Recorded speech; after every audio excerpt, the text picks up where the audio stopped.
আইনজীবী হত্যার ঘটনা ঘটতো না। গতকালকের এই ঘটনার পর আজ গোটা বাংলাদেশ হতবাক। বাংলাদেশের বিবেকবান মানুষ বা ক্রুদ্ধ।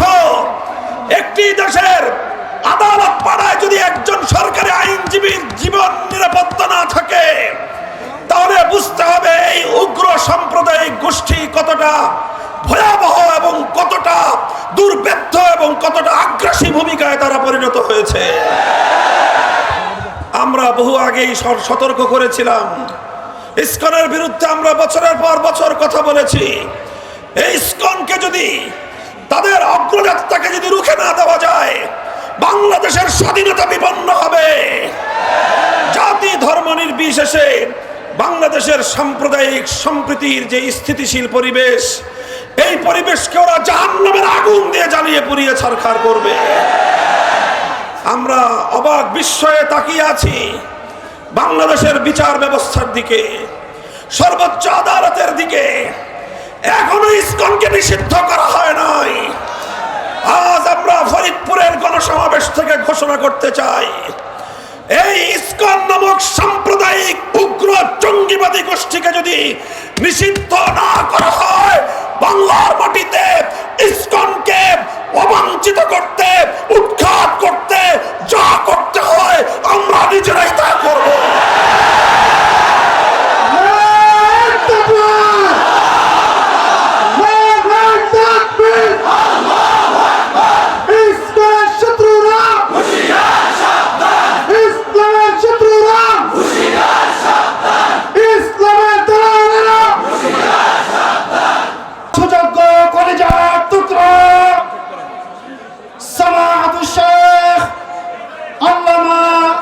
শেখুল হাদিস মামুনুল হক হাফিজাহুল্লাহ।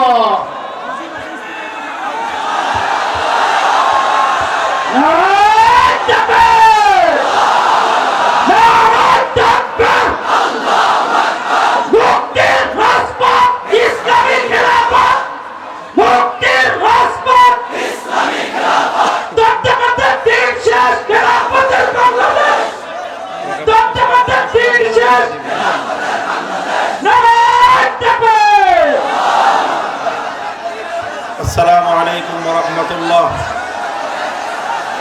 الحمد لله رب العالمين والصلاة والسلام على سيد الأنبياء والمرسلين وعلى آله وأصحابه ومن تبعهم ودعا بدعوتهم إلى يوم الدين. أما بعد، أعوذ بالله من الشيطان الرجيم.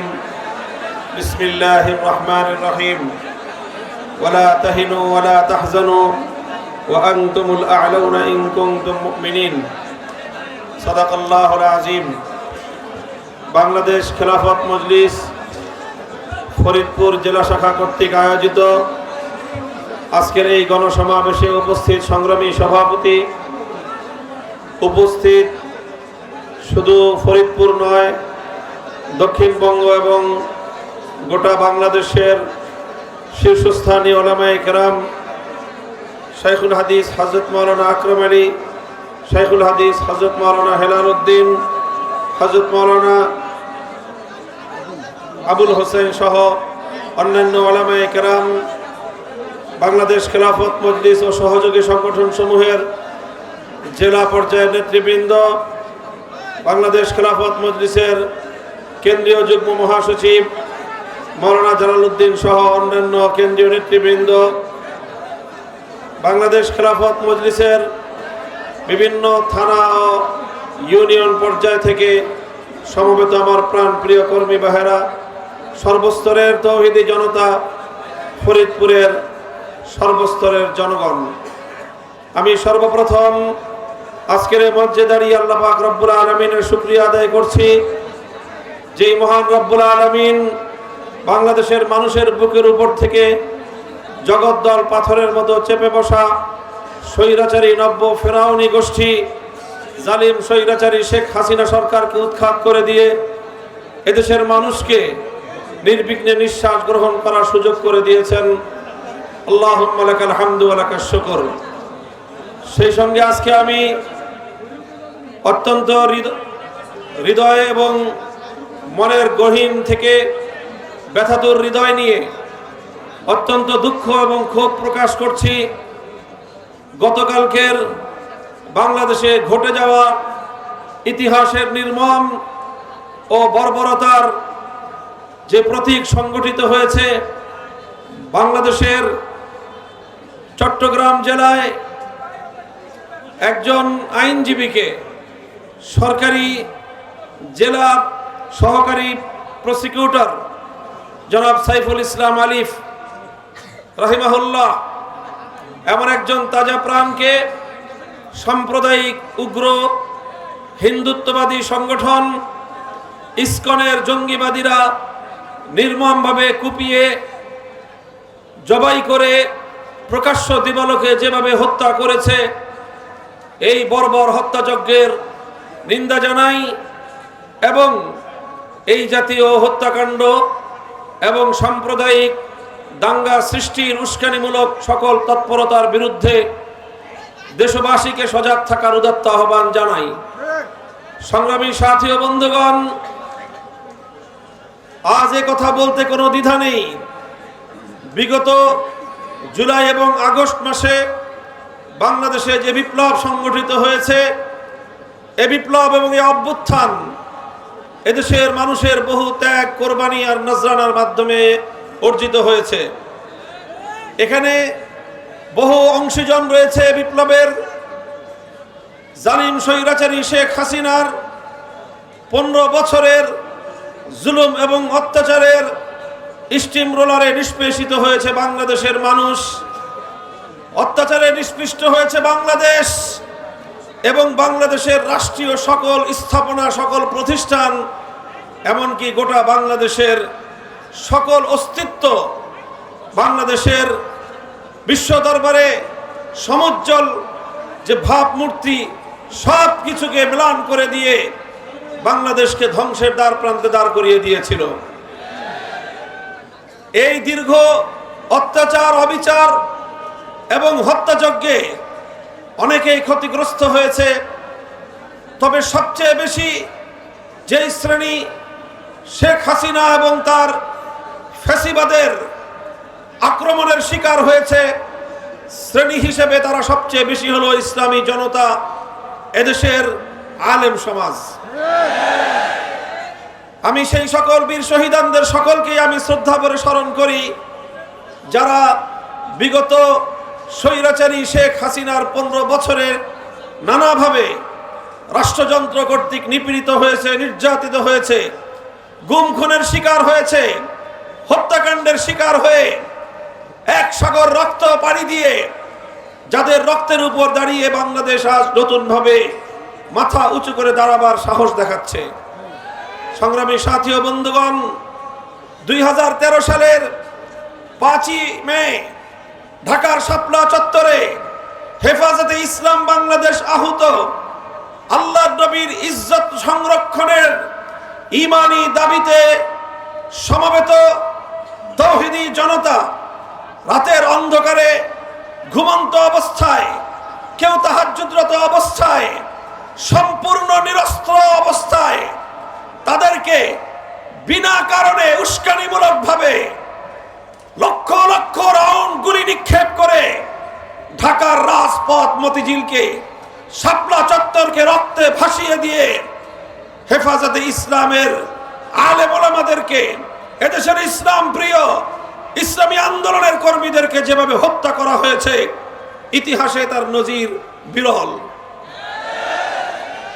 যদি 2013 সালে এদেশের সকল শ্রেণী এবং পেশার মানুষ ঐক্যবদ্ধ হয়ে হেফাজতে ইসলামের আলেম সমাজের পাশে দাঁড়াতো, তাহলে বাংলার ক্ষমতার মসনদে শেখ হাসিনার মতো দানব তৈরি হতো না। সেই ঘটনার সূত্র ধরে বলতে চাই, 2013 সালের এই বর্বরতার পরেও, এই গণহত্যার পরেও শেখ হাসিনা এবং আওয়ামী লীগকে প্রশ্রয় দেওয়ার কারণে বাংলাদেশের সুশীল নামীয় যেই শ্রেণী আওয়ামী লীগ এবং শেখ হাসিনাকে সমর্থন জুগিয়েছে, প্রশ্রয় দিয়েছে, তারাই 2024 সালে শেখ হাসিনার দানবীয় হত্যাকাণ্ড পরিচালনা করবার জন্য পরোক্ষভাবে সহায়কের ভূমিকা পালন করেছে। সেই সূত্রে আজ আমি বলতে চাই, বিগত এপ্রিল মাসের 18 তারিখ এই ফরিদপুরের মধুখালীতে আশরাফুল ইসলাম খান এবং আসাদুল ইসলাম খান নামে আমার দুই মুসলিম যুবককে যেভাবে সাম্প্রদায়িক উগ্র হিন্দুত্ববাদী গোষ্ঠী সম্পূর্ণ সুপরিকল্পিতভাবে হত্যা করেছে, যদি তখন এই হত্যাকাণ্ডের বিরুদ্ধে যথাযথ বিহিত করা হতো, যদি তার বিরুদ্ধে যথাযথ ব্যবস্থা গ্রহণ করা হতো, তাহলে গতকালকের চট্টগ্রামের এই মর্মান্তিক আইনজীবী হত্যার ঘটনা ঘটতো না। গতকালকের এই ঘটনার পর আজ গোটা বাংলাদেশ হতবাক, বাংলাদেশের বিবেকবান মানুষ বাকরুদ্ধ। একটি দেশের আদালত পাড়ায় যদি একজন সরকারি আইনজীবীর জীবন নিরাপত্তা না থাকে, তাহলে বুঝতে হবে এই উগ্র সাম্প্রদায়িক গোষ্ঠী কতটা ভয়াবহ এবং কতটা দুর্বৃত্ত এবং কতটা আগ্রাসী ভূমিকায় তারা পরিণত হয়েছে। আমরা বহু আগেই সতর্ক করেছিলাম, ইসকনের বিরুদ্ধে আমরা বছরের পর বছর কথা বলেছি। এই ইসকনকে যদি, তাদের অগ্রযাত্রাকে যদি রুখে না দেওয়া যায়, বাংলাদেশের স্বাধীনতা বিপন্ন হবে। জাতি ধর্ম নির্বিশেষে বাংলাদেশের সাম্প্রদায়িক সম্প্রীতির যে স্থিতিশীল পরিবেশ, এই পরিবেশকে ওরা জাহান্নামের আগুন দিয়ে জ্বালিয়ে পুড়িয়ে ছারখার করবে। আমরা অবাক বিস্ময়ে তাকিয়ে আছি বাংলাদেশের বিচার ব্যবস্থার দিকে, সর্বোচ্চ আদালতের দিকে। এখনো ইসকনকে নিষিদ্ধ করা হয় নাই। আজ আমরা ফরিদপুরের গণসমাবেশ থেকে ঘোষণা করতে চাই, এই ইসকন নামক সাম্প্রদায়িক উগ্র জঙ্গিবাদী গোষ্ঠীকে যদি নিষিদ্ধ না করা হয়, বাংলার মাটিতে ইসকনকে অবাঞ্ছিত করতে, উৎখাত করতে যা করতে হয় আমরা নিজেরাই তা করব।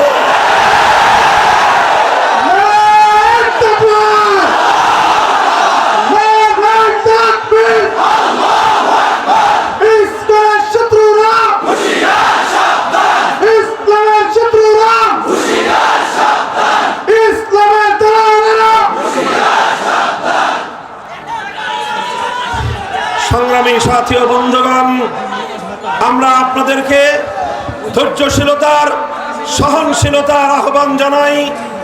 আমরা দেশবাসীকে সে আহ্বান জানাতেই থাকব।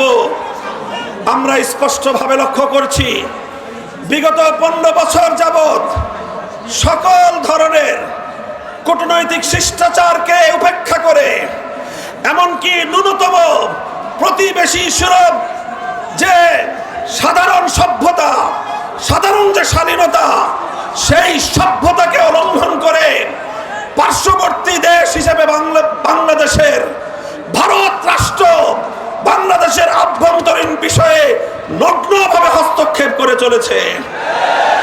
15 বছর পর্যন্ত বাংলাদেশের প্রতিটি জাতীয় নির্বাচনকে ভারতের প্রচ্ছন্ন মদদে শেখ হাসিনা জনগণের ভোটাধিকারকে হরণ করে নিয়েছে, ভোট ব্যবস্থাকে বাতিল করে দিয়েছে।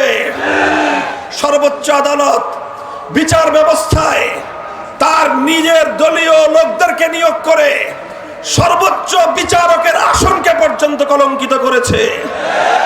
প্রধান বিচারপতির চেয়ারে বসে শেখ হাসিনার লেসপেন্সাররা তারা দলীয় নেতা কর্মীর মতো বক্তব্য দিত।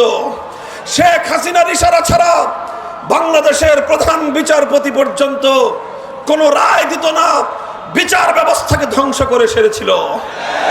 প্রশাসনকে দলীয়করণ করেছিল। প্রশাসনের সর্বোচ্চ জায়গা থেকে সর্বনিম্ন স্তর পর্যন্ত দলীয় ক্যাডারদেরকে নিয়োগ করে বাংলাদেশটাকে ফ্যাসিবাদী রাষ্ট্রে পরিণত করেছিল। আইন শৃঙ্খলা রক্ষাকারী বাহিনীর কথা কি বলবো? এই আমাদের প্রিয় পুলিশ বাহিনী, যাদের দীর্ঘ ঐতিহ্য ছিল, ৭১-এর মুক্তিযুদ্ধের রণাঙ্গন থেকে যারা যাত্রা শুরু করেছিল, সেই পুলিশ বাহিনীকে দলীয় পেটোয়া বাহিনীতে পরিণত করে বাংলাদেশের সকল পুলিশদেরকে সে তার নিজস্ব দলীয় গুন্ডায় পরিণত করেছিল। আর এভাবে আইন শৃঙ্খলা রক্ষাকারী বাহিনীকে জনগণের মুখোমুখি দাঁড় করিয়ে জনগণ এবং রাষ্ট্রের বিরুদ্ধে তৈরি করেছিল শেখ হাসিনা। আমি অবাক বিস্ময়ে চিন্তা করি যে একটি দেশের আভ্যন্তরীণ বিষয়ে একটি দেশের প্রধানমন্ত্রী হয়ে দেশকে এভাবে আত্মঘাতী ভাবে দেশকে ধ্বংসের দ্বার প্রান্তে কিভাবে একজন মানুষ পরিণত করতে পারে। তারপরে চিন্তা করে দেখলাম, শেখ হাসিনার রাজনীতি নিয়ে স্টাডি করলাম, আমার কাছে দিবালোকের ন্যায় পরিষ্কার হয়ে গেল শেখ হাসিনার রাজনীতি শুরু করেছিল বাংলাদেশকে ধ্বংস করার জন্য। 1975 সালে তার বাবা শেখ মুজিবুর রহমান সাহেব জাতির সঙ্গে 1970-এর জাতীয় নির্বাচনে যে ওয়াদা করেছিলেন, সেই ওয়াদা ভঙ্গ করে জনগণের গণতান্ত্রিক অধিকার হরণ করেছিলেন। কোরআন সুন্নাহ বিরোধী আইন তৈরি না করবার অঙ্গীকার করে তিনি ধর্মনিরপেক্ষতাবাদ নামক কুফরি সংবিধান চাপিয়ে দিয়ে ওয়াদা খেলাফি করেছিলেন, জাতির সঙ্গে গাদ্দারি করেছিলেন। 72 থেকে 75 সাল পর্যন্ত 30,000 মায়ের কোল খালি করেছেন, বাংলার 30,000 দামাল সন্তানকে হত্যা করেছিলেন। 1971-এর স্বাধীনতার পর সর্বপ্রথম ক্রস ফায়ারের নামে সিরাজ শিকদারকে হত্যা করে শেখ মুজিবুর রহমান সাহেব বাংলাদেশে খুন এবং গুমের রাজনীতির সূচনা করেছিলেন। আর এই সব কিছুর প্রায়শ্চিত্ত করতে হয়েছিল তাকে 75 সালের 15ই আগস্ট। কিন্তু আমরা দেখলাম 1975-এর 15ই আগস্টের এই হত্যাকাণ্ডের পর শেখ হাসিনা ঘোষণা করেছিলেন আন্তর্জাতিক গণমাধ্যমে, যেই জাতি যেই দেশ তার বাবা এবং তার পরিবারকে হত্যা করেছে, তিনি সেই দেশের কাছ থেকে, সেই জাতির কাছ থেকে প্রতিশোধ গ্রহণ করবেন। সেই শুরু হলো শেখ হাসিনার প্রতিশোধের রাজনীতি। 1975 সালের 15ই আগস্ট থেকে 2024 সালের 5ই আগস্ট শেখ হাসিনার 50 বছরের রাজনীতি ছিল প্রতিশোধ গ্রহণের রাজনীতি। সে প্রতিশোধ নিয়েছে বাংলাদেশের কাছ থেকে, সে প্রতিশোধ নিয়েছে বাংলার জনগণের কাছ থেকে, সে প্রতিশোধ গ্রহণ করেছে বাংলাদেশের মানচিত্রের কাছ থেকে। সে এমন ভাবে প্রতিশোধ নিয়েছে, এমনকি বলতে বলতে কথা পর্যন্ত আমি বলতে বাধ্য, শেখ হাসিনা প্রতিশোধ নিয়েছে তার নিজের দল আওয়ামী লীগের কাছ থেকে। কিভাবে জনগণের কাছ থেকে প্রতিশোধ দিল দেখেন। ছোট্ট একটা তথ্য, আজকে বাংলাদেশের অনেকগুলো ব্যাংক, কতগুলো ব্যাংক, সংবাদ মাধ্যম এবং সাধারণ জনগণ যারা ব্যবসায়িক কাজে, ব্যক্তিগত কাজে ব্যাংকিং করতে হয়, আপনারা নিজেরাই ভুক্তভোগী।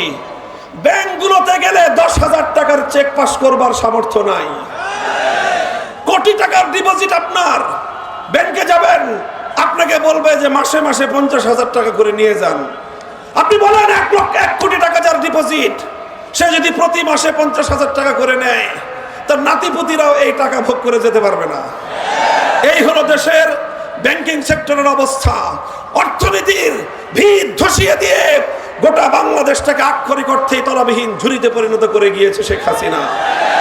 কিভাবে করেছে? মেগা প্রজেক্টের নামে মেগা দুর্নীতি করেছে।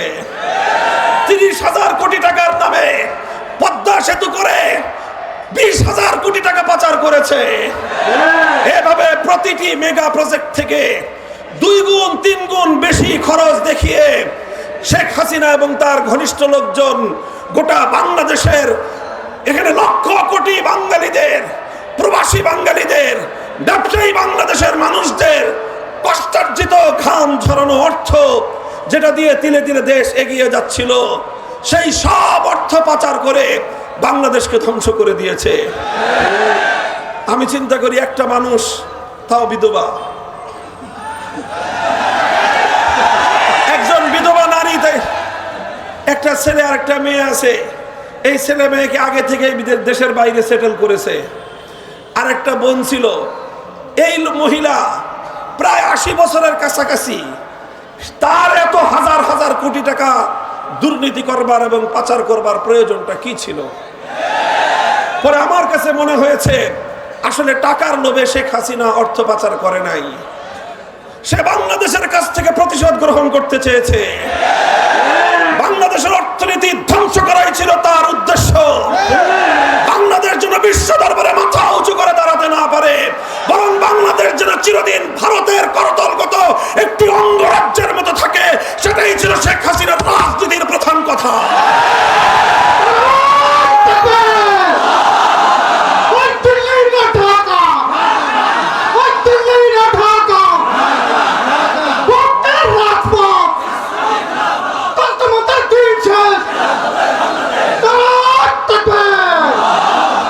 সংগ্রামী সাথী ও বন্ধুগণ, এভাবে 15টা বছর পর্যন্ত শেখ হাসিনা বাংলাদেশের জনগণের প্রতিনিধিত্ব করে নাই। আমার কাছে তো কথা স্পষ্ট যে শেখ হাসিনা বাংলাদেশের প্রধানমন্ত্রী হওয়ার চেয়েও তার কাছে তিলকওয়ালী মুখ্যমন্ত্রী হওয়াটাই ছিল অগ্রগণ্য। এভাবে বাংলাদেশের মানুষের ভোটাধিকার, বাংলাদেশের আইন শৃঙ্খলা রক্ষাকারী বাহিনী, বাংলাদেশের প্রশাসন, বাংলাদেশের অর্থ ব্যবস্থা সব কিছু ভেঙে গুড়িয়ে দিয়ে বাংলাদেশের চির উন্নতশীলকে ধুলায় মিশিয়ে দেওয়াই ছিল তার এবং তার প্রভুদের রাজনীতির মূল কথা।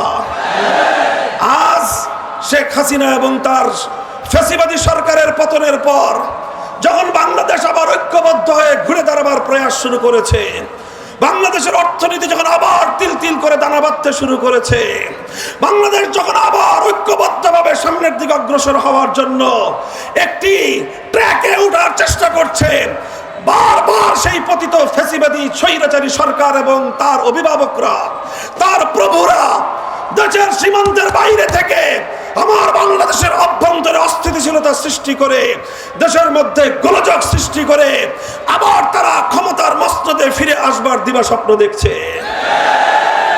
আমরা বলতে চাই পরিষ্কার, আজকে ভারতকে লক্ষ্য করে নাম নিয়েই আমাদেরকে কথা বলতে হয়। বিগত 6 মাসে অনেক চেষ্টা করেছো, বানের পানি ছেড়ে দিয়ে বাংলার মানুষকে তুমি পানিতে ডুবিয়ে মারার চেষ্টা করেছো। বাংলাদেশের মানুষ বন্যার পানিতে দাঁড়িয়ে তারা হাতে হাত রেখে আরো ঐক্যবদ্ধ হয়েছে। এবার তুমি ইসকন কেলে নিয়ে দিয়ে বাংলাদেশের অভ্যন্তরে হিন্দু মুসলিম দাঙ্গা বাঁধাতে চাও। আমরা পরিষ্কার ভাষায় বলি, সংখ্যালঘু হিন্দু ধর্মাবলম্বী যারা সম্প্রীতিতে বিশ্বাসী, আপনারা নিজ নিজ জায়গায় শান্তিপ্রিয় ভাবে থাকুন। আপনারা যে কোনো নিরাপত্তাহীনতা বোধ করবেন, বাংলাদেশের রাষ্ট্র, আইন শৃঙ্খলা রক্ষাকারী বাহিনী, প্রশাসন আপনাদেরকে নিরাপত্তা দিবে। যদি সেক্ষেত্রে নিরাপত্তা ব্যবস্থার কোনো অপ্রতুলতা আপনারা যদি অনুভব করেন, পার্শ্ববর্তী ওলামায়ে কেরাম, মসজিদের ইমাম সাহেবান, মাদ্রাসার হুজুররা, হেফাজতে ইসলাম বাংলাদেশ, বাংলাদেশ খেলাফত মজলিস সহ ইসলামী জনতার কাছে আপনারা শুধুমাত্র একটু সংবাদ দিবেন, দেখবেন এদেশের সম্প্রীতি রক্ষা করবার জন্য, জনগণের জান মাল ইজ্জত আবরুর নিরাপত্তা নিশ্চিত করার জন্য যে কোনো ত্যাগ স্বীকার করতে আমরা প্রস্তুত থাকবো।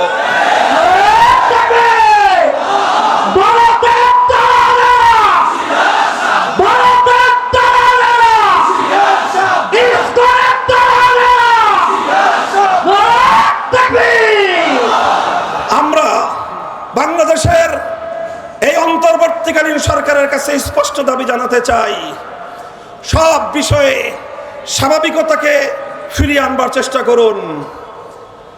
ভারতে সংখ্যালঘু হিসেবে মুসলমানরা যেই অধিকার থেকে বঞ্চিত হচ্ছে, ভারতে হিন্দুদের বিপরীতে মুসলমানদের তাদের জনসংখ্যার যে অনুপাত, সেই অনুপাতে ভারতের রাষ্ট্র কর্তৃক প্রদত্ত সরকারি সুযোগ সুবিধা এবং চাকরি বাকরিতে কত পার্সেন্ট মুসলমান সেখানে নিয়োজিত, আর পক্ষান্তরে বাংলাদেশে সংখ্যালঘু হিন্দু ধর্মাবলম্বীদের সংখ্যানুপাতিক অনুপাত হিসেবে তারা কত পার্সেন্ট বাংলাদেশের সরকারি সুযোগ সুবিধা, চাকরি বাকরির সুবিধা ভোগ করছে, বিষয়গুলো জাতির সামনে স্পষ্ট করুন। আমি কথা বলি না যে ভারত যেহেতু সংখ্যালঘু মুসলমানদেরকে তাদের প্রাপ্য অধিকার থেকে বঞ্চিত করেছে, কাজেই তার প্রতিশোধ নিতে বাংলাদেশের হিন্দুদেরকে প্রাপ্য অধিকার থেকে বঞ্চিত করা হবে, এই ধরনের সাম্প্রদায়িক কোন দাবি অতীতে আমরা করি নাই, আজও করছি না, ভবিষ্যতেও আমরা করব না। আমাদের স্পষ্ট কথা, সকলের সঙ্গে ইনসাফপূর্ণ আচরণ করুন। যদি বৈষম্য থেকে থাকে, যদি এমন থেকে থাকে যে শুধু হিন্দু ধর্মাবলম্বী হওয়ার কারণে ভারতের আশ্রয়ে প্রশ্রয়ে ভারতের এজেন্ডা বাস্তবায়ন করার জন্য নানাভাবে তাদেরকে পদায়ন করা হয়ে থাকে, তাহলে এখানে ষড়যন্ত্রের আভাস খুঁজে পাই আমরা। অবশ্যই হিন্দু ধর্মাবলম্বী হিসেবে সংখ্যালঘুদের, বৌদ্ধ ধর্মাবলম্বী হিসেবে সংখ্যালঘুদের, খ্রিস্ট ধর্মাবলম্বী হিসেবে খ্রিস্টানদের প্রত্যেকের যার যার অধিকার নিশ্চিত করা হবে। এমনকি আমি এটাও বলি, সংখ্যালঘু হিসেবে মুসলিমদের থেকে তাদেরকে কিছুটা নিরাপত্তা এবং সুযোগ সুবিধা বেশি দেওয়া হোক, এতে আমরা কোনো ক্ষোভ প্রকাশ করব না। কিন্তু যদি আরেকটি দেশের এজেন্ডা বাস্তবায়ন করার জন্য যারা বাংলাদেশকে নয় ভারতকে নিজেদের প্রধান আশ্রয় হিসেবে মনে করে, তাদেরকে মাধ্যমে যদি আমার বাংলার অভ্যন্তরে বিশৃঙ্খলা সৃষ্টির পায়তারা করা হয়, আর সেই বিশৃঙ্খলাকারীদেরকে যদি আপনারা প্রতিরোধ করতে না পারেন, প্রতিরোধ করতে ব্যর্থ হন, জনগণ নিজেরাই প্রতিরোধের জন্য প্রতিরোধ যুদ্ধ করবে।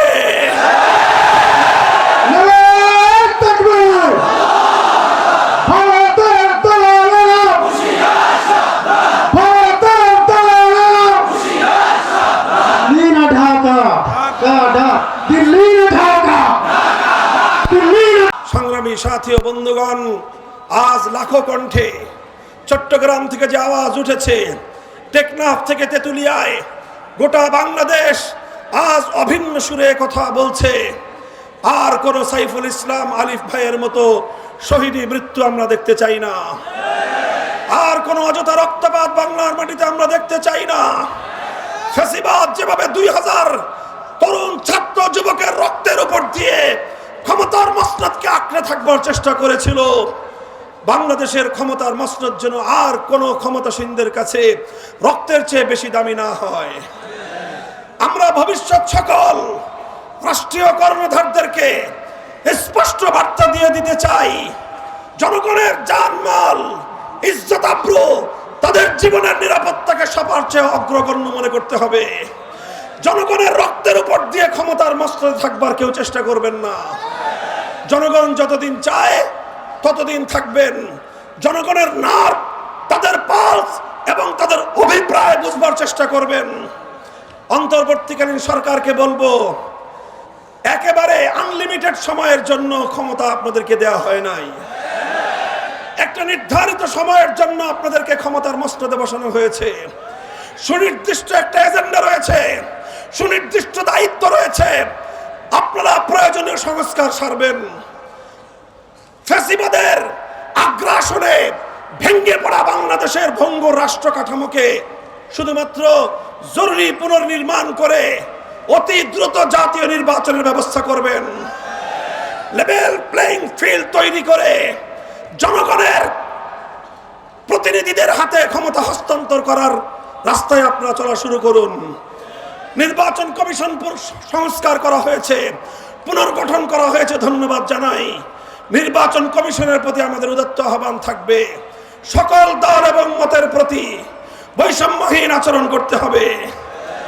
ইসলামী জনতা বিগত 50 বছর ধরে বাংলাদেশের রাজনীতিতে বঞ্চনার শিকার হয়েছে। ঢাকা বিশ্ববিদ্যালয় সহ প্রতিটি পাবলিক বিশ্ববিদ্যালয়ে ইসলামী সংগঠনগুলোকে অঘোষিতভাবে নিষিদ্ধ করে রাখা হয়েছিল।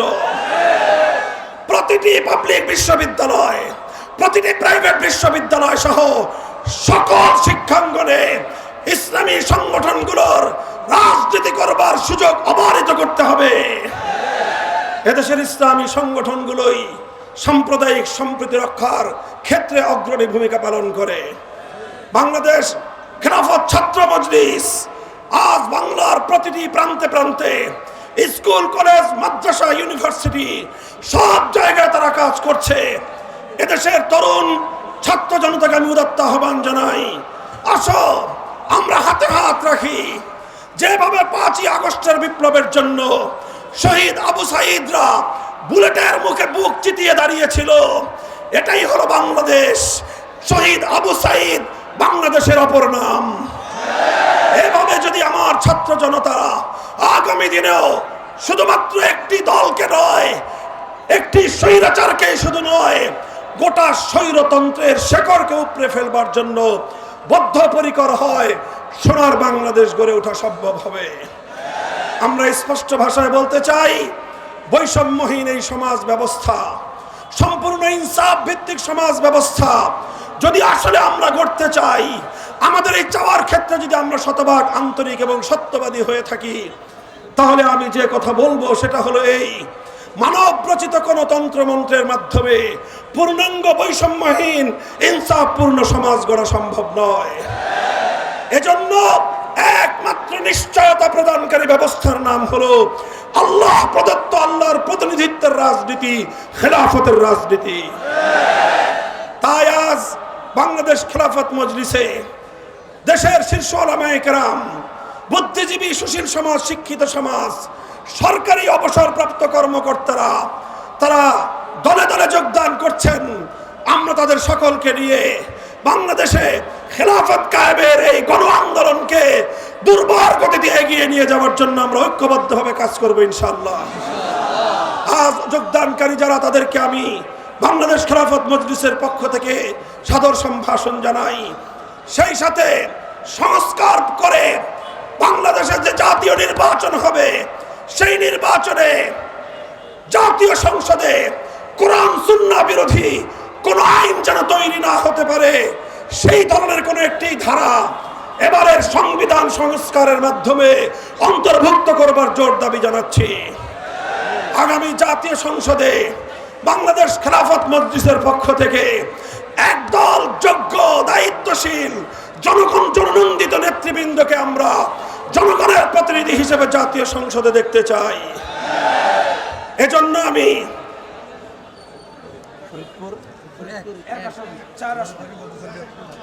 ফরিদপুরের এক আসন থেকে, বলমারি, মধুখালী, আলফাডাঙ্গার আসন থেকে মুফতি শরাফত হোসেনকে আমাদের দলীয় প্রতীক রিকশা তুলে দিয়ে আপনাদের সকলকে তার সহযোগিতায় মাঠ ময়দানে কাজ করার জন্য উদাত্ত আহ্বান জানাই।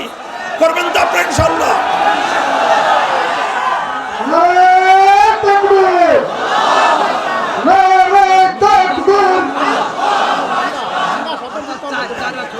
ফরিদপুর 4 ভাঙ্গা চরভদ্রাসন সদরপুর আসন থেকে মিজানুর রহমান মোল্লা সাহেবকে রিকশা প্রতীক হাতে তুলে দিয়ে ইনশাআল্লাহ আপনাদের সকলের কাছে তার প্রতি সহযোগিতার হাত মাঠে ময়দানে কাজ করার উদাত্ত আহ্বান জানাই।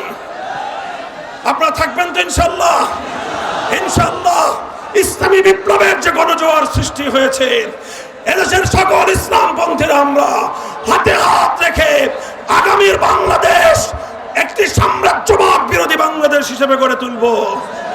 কোন বিদেশি আধিপত্যবাদী শক্তির আধিপত্য বাংলাদেশে চলবে না। আগামীর বাংলাদেশ হবে ইসলামের বাংলাদেশ, আগামীর বাংলাদেশ হবে খেলাফতের বাংলাদেশ।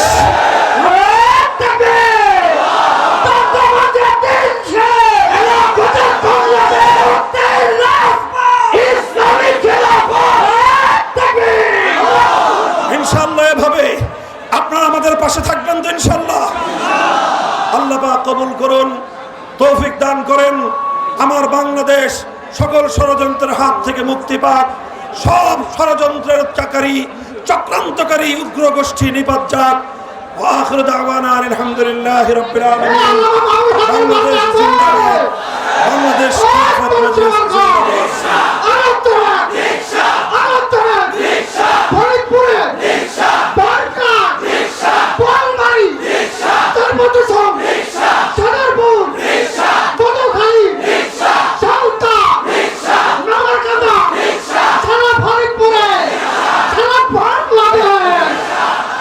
সুবহানাল্লাহি ওয়া বিহামদিহি, সুবহানাকাল্লাহুম্মা বিহামদিকা আশহাদু আল লা ইলাহা ইল্লা আনতা আস্তাগফিরুকা ওয়া আতুবু ইলাইক। রব্বানা তাকাব্বাল মিন্না ইন্নাকা আনতাস সামিউল আলিম ওয়া তুব আলাইনা।